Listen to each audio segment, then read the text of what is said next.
योगिया पण गविनिरो ते पंच प्राण देवगा पेपूचे 5 जण आकळून राखी. कारण आता सुंदरशा मला दृष्टांत देतात आपल्या सोबत.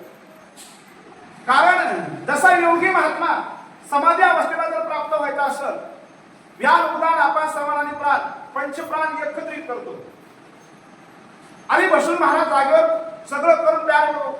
प्राण अपान उदान हे जे ना सगळे एकत्रित आपलं कुठल्याही प्रकारची क्रियाशीलाची बंद पडते. श्वास कोंडून ठेवतात आणि ठेवल्याच्या नंतर जे आत्मस्वरूप आहे भगवंत स्वरूप महाराज ही दृष्टीच निघतात.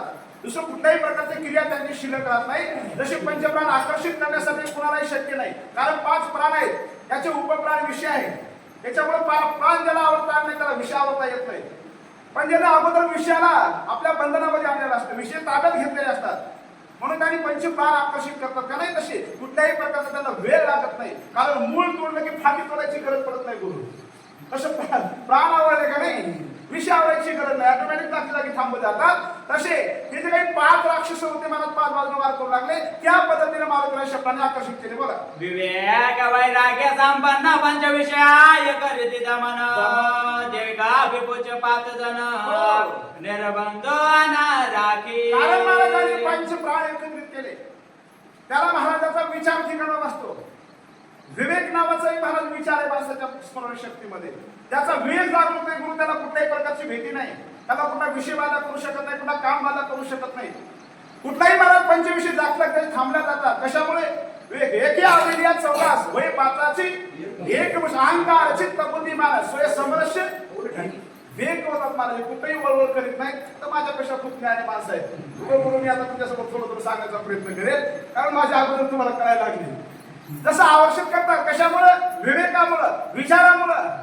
तसं महाराज कुठल्याही प्रकारचा न वेळ लागता मला त्याला आकर्षित केले. बोला. पंचभूताचे निवृत्त गेल्या जोग भावे प्रमारती आपाचे मारून पर्वत गाती सुखे मारुती सुखावे. कारण मारुती राहणे जसे महाराज पंचविषय आकर्षक शब्द प्रश्न रूप रस आणि गंध हे 5 विषय आहेत. हे पंचविषय कुणालाही जवळ होत नाही बरं काही. हे साधू संतांनीच करू जाणं. कामाची नाही ते क्रोधाची काय सांगते ते कायचे भांडण रे, कारण भांडणाचा संबंध राहत नाही. मला जे गेलं पण माणसांशी जातच नाही. हे मोठं भांडण आहे, हे माणसाला जातच नाही. फार वाईट महाराज विषय जर विषयाचा विचार केला एखाद्याचा, पण नानामध्ये 14 अध्याय चालू आहे. प्रमाणपत्रामध्ये किती 8 आले. नानामध्ये 2 नाम ते म्हणाले. नानामध्ये ह्या जागेला 2 वाजतात, कारण नाना नवीन बघितले माहित नाही नानाला. तेवढं काय आपल्याला खोला जायचं नाही. पण महाराज महाराज निवृत्ती केलेलं आहे. महाराज साधू आहे, महाराज सामान्य साधू नाही, ते महान साधू आहेत महाराज. तसं साधू संतांनी श्री संत मोतीराम महाराज, कोंडी महाराज, आपल्या भागामध्ये निवृत्तीनाथ महाराज या लोकांनी महाराज सर्वांना ताब्यात घेतलं होतं आणि ताब्यात घेऊन महाराज काला विजय मिळायचं काम साधू संतांनी केलं. असे माझ्या मारुतीराणी ह्या 5 जणांनी लिहिलं. बोला. एकाच गाही गापय आपण घेतला बाचा जाई प्राण एके निध चक्र रावण सेना प्रधान कापते. एकच घाई एकच घाव केला. मारुतीराणी कोणचा घाव केला? जसे साधू संत कोणचा घाव करतात, कोणतं शस्त्र वापरतात? विवेक नावाचं शस्त्र वापरतात. आणि विवेक नावाचं शस्त्र हातामध्ये घेतलं नाही घेतलं की महाराज कुठल्याही विघ्न बाधा करू शकत नाही. तसं माझ्या महाराजाने एकाच झपाट्यामध्ये महाराज 5 जणांना हरवलं. रावणा गोपाला दुर्धर राणी मारा वयवान द्वैधारीला प्रिया कुमार रण चतुर दिव्यमा. हे 5 वेळा बरोबर बाकीचे पळून गेले. मेन गेला कोण थांबले? सगळे पळून गेले. ना कोणीच उभं राहिलं नाही. भेदपळाचे मागच्या लंकेमध्ये असे काही बरेच होते, बऱ्याच नेऊन घालणारे. ते संपादनात येत नव्हते. येत होते का? येत नव्हते महाराज.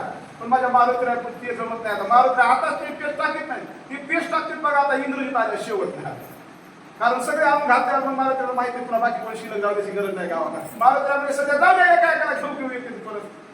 तसं घ्यायच्या संच पाठीमागचे पळून गेले. आणि पळून गेल्याच्या नंतर रावणापाशी बातमी गेल्याबरोबर रावण शिरला. रावणाला नुसतं उठून बसलं. बातमी आली की तिसरं उभा राहतो तर मी जातो. आख्या नावाचा मुलगा पुढे आला. काय बोलू लागला? आकया जाणे रणकंदनार्थ शास्त्रास्त्रांतर्गे गात निर्लांब चढून या रथ मारी हनुमंत साठो. कारण मला आख्या नावाचा मुलगा आहे. रावणाचा छोटा मुलगा आहे, लाडका मुलगा आहे. आता लाडके सगळेच असतात आई वडिलाला, पण कोणती काय भानगड आहे की लहान बेकार असू द्या आमच्या इकडचं बरं का, तुमच्या इकडचं कसं आहे ना, बोलणं माहिती तुम्हाला. बेकार असू द्या, मोठं शून्य असू द्या, आमच्या पांडू महाराजांचं ज्ञानी असू द्या, त्याची माहिती कधी काळजी करायची. लहान बेकार असू द्या, त्याला हे करून पडू द्यावी, माझ्या रात्रभर जेवत नाही त्याच्याशी. हा, हे नवल आहे, मग तुमचा आदरच आहे. म्हणून आम्ही तुमच्या सगळे लाभतो. बघा किती नवल आहे. मग तसं रावणाचा लाडका होता, खायला पिलेला होता, राजाचा मुलगा आहे, आणि तो युद्धाला आला होता. आतंकी उद्योगी मला चतुर होता, हुशार होता, बुद्धिमान होता. त्याचा युद्धाचा पराक्रम आहे का पुढे? आज्ञा देता दशानना दुर्वाजवे ते निशाना कियाला शुकवना रथछात्र सेनन आजपर्यंत जे वीर जाऊ लागले युद्धाला, त्यांचा थाट वेगळा होता, त्यांचा रथ वेगळा होता, त्यांच्यासोबत सैनिक जाणारं वेगळं होतं. पण आजचं सगळं वेगळं आहे. मला आताचं वातावरण, आजचं वातावरण वेगळं आहे सगळं. का तर रावणाचा मुलगा स्वतःचा चालाय. आजपर्यंत प्रधान गेले, प्रधानाची मुलं गेले, काही वाटलं नाही. पण आता मात्र मोठ्या वाजत गाजत रथावर आलाय. रथ सोन्याचा आहे, धनुष्य सोन्याचा आहे, शस्त्रास्त्र सोन्याचे आहे, शुभ्र कलरचे घोडे आहेत मारत रथाला. असा मोठ्या आवेशामध्ये आख्या नावाचा मुलगा रथावर चढू लागला. आख्या शहर संपाते रण्याच्या दिला मारुती अविरस्य नाद करते मारिला मानते वान. आणि त्यावेळेस आख्या नावाचा मुलगा निघाल्याच्या नंतर हजारो महाराज कोट्यावधी सैन्य निघालेला आहे. आता गेल्याबरोबर आजपर्यंतच्या प्रधानासोबत गेल्या सैन्याला पाठीमागं सरकार जमू लागलं, लपून जमू लागलं. पण राजाचा मुलगा आहे, मोठ्याच्या पुढे पुढे माणसं करते, केंद्रीय महाराज करावंच लागतंय. मोरी मोरी करते, तसं मोरी मोरी करू लागले, पुढे पुढे पळू लागले. आख्या नावाचा मुलगा महाराज रणामध्ये प्रवेश केला. माझे महाराज सध्या होते उदामध्ये. महाराजांनी यशीवर उभं राहूनच बघायचं कोण कोणी झाले, वरून बघायचं, नंतर खाली उतरायचं. महाराजांना वरून पाहिलं, आजचा गोंधळ वेगळा दिसायला म्हणजे कोणीतरी मोठा असला पाहिजे. त्याला काही मोठा आला, काही छोटा आला, काही मारुतीराज चक्र एकच होतं फिरायचं ना, सगळ्यासाठी सामान होतं. मारुतीला उतरल्यावर सैनिक घराला लागलं. मारुतीला आलं, पाठी मागच्याला मारुती दिसला त्याला. पाठी मागचे बोलू लागले, अरे मारुती आधीच गेला, मारुती गेला, मारुती गेला, मारुती निघाला. पाठीमागच्या दत्ता करायला सुरुवात केली. आख्या विजयाचे नवाई वादंद्र्याची लागली एकच गाई हनुमान देते समय गेले काय ते ऐका. सगळ्यांनी महाराज एकदाच आलपण केला. मारू द्या, होईना नाही, पडू द्या, मग विचार करावा. तर सगळ्याला माहित होतं आजपर्यंत गेलेलं कोणी वापस आलं नाही.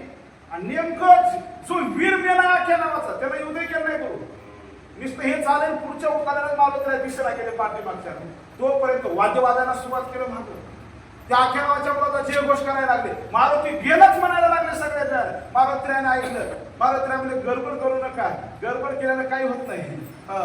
थांबा जरा, बघतो काय करायचं. मात्र विचार केला का पुढे भावता बोच्याचा वय साठ झाले शास्त्री करून पेष्ट सैन्य मारले समसकट आत्या ओझट त्रासी. आणि त्यावेळेस मारुतीराने पाहिलं बरोबर मारुतीरा म्हणजे लई घाई वाढीला, गडबड वाढीला. गडबड असताना गडबडच काढून द्यावं लागते ना. आता आम्ही जरा गडबड केली, गडबडच मोठी आहे माणसाच्या मागे. तसं राक्षांच्या मागे गडबड होती. मारुतीरा म्हणजे आता चांगल्या कामाला वेळ कशाला लावायचा. मारुतीराने शेपटाला आज्ञा दिली. महाराज गरगर गरगर शेपून जे फिरलं म्हणतात, चौकून यालाच मारला मारुतीरानं. धैर्य आपण शेपटानं भुकना करून टाकला. सगळ्याच्या हातातले शस्त्र खाली पडले आणि कातरसा झपटा आख्याला मारला. महाराजाच्या घाबरला. काय करू लागला?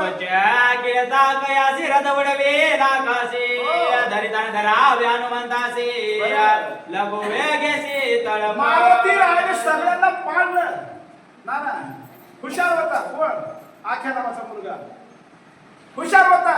मारुतीराने पाडलं. असा शेपूट निघाला महाराज कुणाकडे? आख्या नावाच्या पोराकडे. शेपूट बघितलं, आलं गेला म्हणलं आपल्याकडं. जे त्याला रथाचे उडवला महाराज आकाशामध्ये, शेपूट भांगून रथ पुढे कुठं गेला. हनुमान किया दोन्ही वेळा युद्ध करे निराधार विस्मयकार ते सुरवर चक्रकार परिभ्रम. आणि त्यावेळेस आख्याचं मारुतीराचं युद्ध चालू लागलं. इथपर्यंत युद्ध आता कुठे चाललं? अशोकवनामध्ये खाली चाललं होतं. आताच युद्ध जमिनीवर नाही, अदृश्य गतीनं, मायावी शक्तीनं आख्या आकाशामधून युद्ध करू लागला. मारुतीराय म्हणले, अरे तुला तरी शिकावं लागलंय. आमचं ते पूर्वजाचा धंदा म्हणजे उड्डाण करायचं आकाशामध्ये. मारुतीरायांनी महाराज उड्डाण केलं आणि आकाशामध्ये एकमेकाला चुकीचं युद्ध कसं करू लागले. सैन्य कसे सैन्य गांभरी सैन्य ग्रास दिशे सागरी सैन्य देश त्रिकुटावरी आकिया भारे दागवे. आख्याला चपळपणा वापरायला सुरुवात केला, मायाविद्येचा वापर सुरू केला. माझी मायाविद्या फार विचित्र आहे, माया बी विचित्रच आहे ना. त्यावेळेस महाराज मारुतीरायांनी महाराजला वार करायचा प्रयत्न केला की महाराज क्षणामध्ये पूर्वेला जातं, क्षणामध्ये पश्चिमेला जायचं, क्षणात उत्तरेला जायचं, क्षणात दक्षिणेला जायचं. अशा पद्धतीने तो मारुतीरायाला घुमवण्याचा प्रयत्न करू लागला. मारुतीरायापासून काय विचार करू लागले. पुच्या गोपोने लागे बाटे रथ पळता गपोटे पुच्या बांधून कडकडाटे लागे आपटे भूतळे. मारुतीरायामध्ये पळू द्या, नाही पळतेच्या मागे लागायचं मत नाही, थांबू द्यावं लागतं, थांबल्याशिवाय घटत नसते. तसा आख्या नावाचा मुलगा पळू लागला, मारुतीराय शब्दाला पाठवू लागले पाठीमाग, चारी दिशेने पळू लागला. मारुतीराय वार करण्याचा प्रयत्न करू लागले. पण त्यावेळेस मारुतीरायाने विचार केला असं नाही जमणार याला, तर लई पळाले आकाश मार्गाने, रथ आकाशामध्ये उडू लागला महाराज गुप्त गतीनं. माझ्या मारुतीरायाने दिव्य शक्ती वापरली, मला देखणा होवली देवी. मारुतीरायाकडे देखणी नजर आहे. मारुतीराय त्या दृष्टी टाकल्याबरोबर ते किती गपू लागला. तर महाराज सगळं मारुतीरायाच्या लक्षात आलं आणि मारुतीरायाने वदन शेपूट सोडलं. जो रथ पळू लागला का नाही, गरज त्या रथाच्या चाकाला आले, माझ्या घोड्याच्या टंगड्यासहित बांधलं. काय केलं. राता पिठदाचे ते वडकांडे घेऊन याते आक्या वसळून लगोपते मारू मारू ते दाविन. घोड्याचे टंगडे बांधले, घर हनुमान महाराज फिरवले. याच्या खडका आले कोणाच्या खड्याला पलटले घोड्या. आपल्याकडे नाही जो तान दिशा आदळल्या बरोबर मरतो गड्या म्हणला. ते गिराई हुशार होत, गडकन आदर्श झाला, रथ सोडून दिला, आकाशामध्ये गेला. काय करू लागला. मारा वया हनुमंत वडखडगे शीतळपद कविता करा वया घात गगनात उसळला. आकाशामध्ये उसळला, हातामध्ये महाराज खडलं नावाचं शस्त्र घेतलं आणि घेतल्याच्यानंतर राजा तारा महाराज शिरून गेला. आता सोडित नाही गेला, म्हणला काही होया बांधून लई बक्कल मारतात म्हणला, पण याला मी आता सोडणार नाही असा विचार करून मारुतीरायाच्या दिशेने तो धावू लागला. आकिया उडता काशी हनुमंत दारी लावायासे घर घर बोंडता जासे द्याय भावासे विसरला. त्यावेळेस महाराज हे बी गिराई पळू लागलं, धावू लागलं. मारुतीरायाने महाराज नंतर शेताला पाठवल्याबरोबर गरगर महाराज दोन्ही पाय एकत्रित बांधले. आता पाय बांधल्यावर जाई कुठं, पाय बांधले, गर फिरवला आणि जमिनीवर पाडला. बोला. घर घर बोंडता जासे दे भावासे विसर. अरे खडा पडिले मातेची वाडा मुकड पाडिला न पुडा वडन पाडिले लंकेच्या कडा केला नि तोडा बळाचा. काय महाराज त्या आख्या नावाच्या मुलाची वाट लागली. वादसा झाली महाराज त्यांची. मारुतीरायाने गरगर फिरवला, मुगुळ उडाला आणि म्हणलं होतं आई साहेबाच्या समोर पडला जाऊ. खडग महाराज लंकेच्या मुख्यद्वाराला पडलं जाऊ. अशा पद्धतीने वडील महाराज त्या मुलीच्या ठिकाणी पडल्या गेलं, रथ एका बाजूला पाडल्या गेला. एवढा अख्या बेअवस्थेमध्ये महाराज गरगर फिरू लागला. ते भानाला विसरून गेला. काय करू लागला. आपटाताचे शिळा तळे नावटे लापाताळे आधी गदाचे बसले टाळे झाली रांगोळी हाडा. आणि तेवढ्या अवस्थेमध्ये ते हे भानाला विसरला महाराज. तो मारुतीरायाने गर फिरवला आणि जमिनीवर दन दिशा आदळल्या बरोबर महाराज जमिनीचा ठेकाणा आकाशामध्ये उडाला.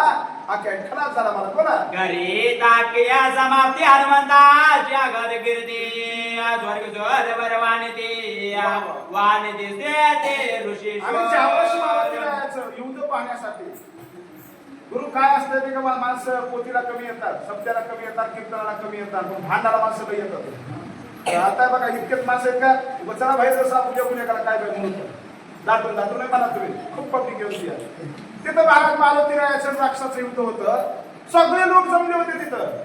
तुम्ही म्हणताल माणसं जातात काय जेवण जेवायला जात नसतात, जेवायला जात होतात माणसाला लागत काय जेवण. 33 कोटी देवाचा इंद्र बघायला आला. सगळे देवता पाहू लागले. पायी नंतर आनंद वाटू लागला. इंद्राने याला साहजिक नाही, कारण इंद्र असं करत मारायचं होते ना. सगळे देवताने पुण्याचा वर्षाव केला आणि खरोखर आख्या नावाचा भयानक होता, आतुरमणी होता, शक्तिशाली होता. पण चांगल्याला चांगल्यानं मारलं. पण मारुतीला कुणाचा वश बोलला मुकोट पडताचे पुढे वार्ता ऐकता रावण रडे म्हणे म्याज केले पुढे पुत्र का पुढे दाढी आणि मुकुट पडला महाराज राजवाड्यापुढे मेन द्वारात पडला होता. गेल्या बरोबर रावणानं बघितलं आरगड्या म्हणला हे आपल्याच पोराचं. रावण रडायला लागला. रावण रडू लागला. रावण म्हणतोय म्याच केले पुढे ते म्हैस सुट झाली गड्या म्हणला. ते माझ्यामुळेच एवढं घडलं मला. माझ्यामुळेच माझा मुलगा मारला गेला. आता आजपर्यंत रावणाचं रडलं एवढं होतं पण आता लई रावण रडू लागला. रावणाला दुःख झालं. काय काय म्हणताय का वानार्या किया पडला धरणी बॉम्ब आले वाणी उनी रावण द्वारे घातली वजनी पडिला धारणे मुरची. आणि रावण अतिशय शोक करू लागला. रावणाला फार दुःख झालं. आख्या नावाचा लाडका मुलगा मारला गेला आणि माझ्या हाताने मी मारला गेला. मी पाठवला म्हणून गेला. रावणाला दुःख सहन होत नव्हतं. रावण आक्रोश करू लागला. जमिनीवर रावण पडला आणि रावणाने महाराज धूळ घेतली आणि आपल्या तोंडामध्ये कपायला लागला. बघा 14 चौकड्याचा राजा आहे. एवढा मोठा रावण महाराज विचार करा. पण तो रावण सुद्धा जमिनीवरून आपल्या पुत्राला करू लागला. पुत्रा जोगे गंबाय मान क्रोध झाला सावधान माझे ते अशोकवन शोकस्थान ते झाले. आणि रावण मग नंतर बसल्याच्या नंतर विचार करू लागला. रावण म्हणतोय जे माझा अशोकवन आहे. रावणाचं वन कसं होतं ते महाराज तिथं शोक नावाची चीजच नव्हती महाराज. रावणाने मुद्दाम ज्या काही तिन्ही लोकांमध्ये संपत्ती आहे ज्या काही तिन्ही लोकांमध्ये सुंदर वस्त्र अशा लावून रावणाने महाराज तिथं गेल्याच्या नंतर आनंद मिळावा असं मला ते वन बनवलं होतं. पण रावण म्हणतोय जे माझ्या आनंदासाठी केलं जे माझ्या सुखासाठी वन होतं पण आज तेच वन माझ्यासाठी मला दुःखदायक ठरलेलं आहे. आणि त्या वनामधून आज मला दुःख पाहायला मिळालेलं आहे. माझ्या मुलाचा घात झालेला आहे असा रावण मनाच्या ठिकाणी दाखवू लागला. राणी अमर दिले वानरे विरगे त्रि गायवारे अभया चिन्या कैवारे नारावाया दुसरे दिशे. आणि त्यावेळेस रावण रडला आणि रडल्याच्या नंतर रावण सावध होऊन पाहू लागला. बरेचसे वेळी गेले होते. जम्बूमायासारखे गेले होते. प्रधान गेले होते. प्रधान पुत्र गेले होते. रावणाने महाराज सभेमध्ये नजर टाकून पाहिलं तर रावण विचार करू लागला मनाच्या ठिकाणी. वीर मोठे मोठे गुरु जवळजवळ संपत्ती रावणाकडे होती. रावण विचार करू लागला माझ्या आख्यानावाचा मुलगा एवढा पराक्रमी होता महान होता. त्याला जर वानरानं मारलं तर मग दुसरा ह्या लेवलचा कोणी पाठवण्यासाठी माझ्याकडे सिद्ध करायला नाही. म्हणून आता मी कुणाला पाठवावं काय करावं असा रावण विचार करू लागला. ह्या वया कयाच्या सुडाचे मित जाईल वनासे वानर मारिन निश्चयसे गात सरसे गातले. आणि रावणाने विचार केला आणि केल्याच्या नंतर रावणाला राग आला महाराज. रावण अतिशय संतप्त झालेला आहे. रावण एकच मुलगा रावणाचा गेला. आजपर्यंत रावणाचा काही गेलं नाही. गेले म्हणजे बहुतांश गेले सगळे प्रधान पुत्र हे सगळे प्रधान. पण आता घरावर वेळ आली रावणाची. एक मुलगा गेला एवढा रावण शिरला दुसऱ्याला पाठवण्यापेक्षा आता मीच जातो बघतो म्हणला त्या वानराची. आता पहा रावणाचा किती दिमाग आहे. रावण किती हुशार आहे. लक्ष करा बोल. ज्या मारुती रायानं लंकेत येऊन पराक्रम केला तेव्हा ते मारुती ऐकला नाही आणि आज लांब मारण्याचा प्रयत्न करतो. आणि आता मीच जातो मला दुसऱ्या कोणाला पाठवता आणि मीच जाऊन त्या वनाला मारतो असा रावणाने मला ठिकाणी विचार केला. रावण उठून उभा राहिला. म्या मारिल्या तो वानरा कियाचा सोड पावला करे माझा मारिल्या निर्धारे सीता सौंदर्य निर्मो. कारण रावणाने ठामपणाचं बोलायला सुरुवात केली. रावण म्हणतोय मी जाणार कारण माझा मुलगा त्याने मारला मीच बदला घेणार म्हणला. जर का मी त्या वानराला मारलं तर मग सूड पुरा होईल म्हणला. आणि जर का त्या वानराला जर मला मारलं तर शिकेचे सुटका होईल म्हणला. आता प्रतिज्ञेचं मी रण करणार म्हणला. दोन्हीपैकी एक गोष्ट साध्य केल्याशिवाय राहणार नाही असा रावण बोलला. आणि रावण महाराज सरशी उडासाठी सजीव लागला. आयसा करून विचार युद्ध निघाला शिर तव वेग धाविन ज्येष्ठ कुमार महावीर इंद्रजी. अशी रावणाने विचार केला. ठरवलं रावणाने आता आपण जायचं कुणाला नाही जाऊ द्यायचं. रावण उठून उभा राहिला. आणि रावण उठून उभा राहिल्याच्या नंतर जो काही रावणाचा लहान मुलाचा पराक्रम आपण ऐकला. लहान मुलगा संपला त्यावेळेस महाराज मोठा मुलगा उभा आला समोर रावणाच्या उभा राहिला. आता रावणाची कशी कशी विनंती करतोय काय काय म्हणतोय ते आपला सविस्तर कथा ऐकायला मिळणार आहे. माझ्या मग काहीतरी अडचण आहे. त्याच्यामुळे झालेली सेवा म्हणण्यापेक्षा करून घेतलेली सेवा या ठिकाणी मारुतीरायाचे श्री संत मोतीराम महाराज आईसाहेब मातोश्रीचं मंदिर आहे त्या आईच्या सेवेला समर्पित करून सेवेला या ठिकाणी थांबतो. ज्ञानदेव तुका